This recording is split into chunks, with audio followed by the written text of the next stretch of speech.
Hello, let's talk a bit about biting in children. Many parents complain about young people biting, even though biting's upsetting for parents and in some instances embarrassing if your child bites another child. Biting isn't necessarily a misbehaviour that deserves punishment in very young kids. Young kids between the ages of 1 and 3 may bite for a number of reasons. A 1-year-old might bite because they're teething, and if this is the case, give the child some comfort, such as a hug or a teething ring. An 18-month-old might bite because they wonder what would happen if they bite their mum's shoulder or tummy. If this is the case, tell your child it hurts and to be gentle.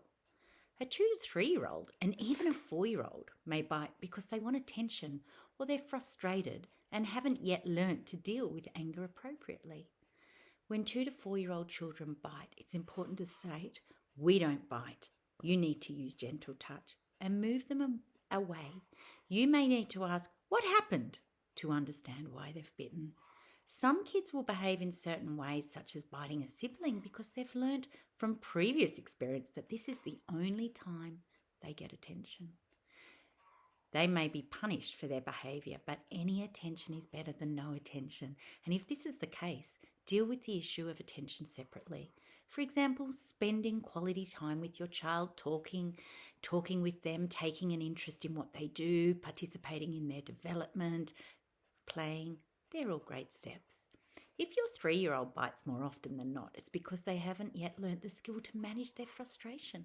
Frustration is a mild feeling of anger, and kids who are exploring and learning have many opportunities to get frustrated in their lives.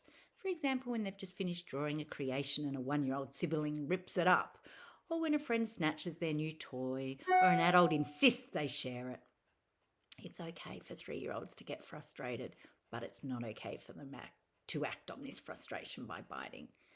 As parents, it's our role to teach our kids to deal with frustration in acceptable ways. Say for instance, by saying or teaching them to say, Mum, I need your help. I don't want Isabel to ruin my drawing. Or talking to the friend. You could say and help them to say something like, Sam, this is my new toy and I want to play with it. Here's another toy for you to play with. Getting your child at the stage where they can articulate their feelings and needs appropriately takes time. And in the interim, you could consider some of these steps. You could stay close, supervise. That's key here. We could active listen, name the feeling under the behaviour. I can see you're really frustrated right now. Intervene before the biting occurs and say, we keep our hands and feet and mouths to ourselves. Let's have a bear hug. If they've already bitten, we need to state very clearly it's not acceptable behaviour and it's okay for them to feel some embarrassment for this unacceptable behaviour, but we don't want to intimidate and criticise them. We want to comfort them. We want to continue the conversation with the biter and state we don't bite, acknowledge that they may be feeling frustrated and ask them how they're feeling, if they can label those feelings. And you could say, use your words. For older kids, and I mean primary school and above, we could just use a traffic light system. Red is stop, to gather our feelings. Yellow is to think about our options, and green is to take action. And we could say to older kids, what could you have said instead of biting? If you use time out, you may place them there. But, that's a whole conversation that is probably for a separate clip here. If your child bites someone in the park or at a play date, don't give warnings.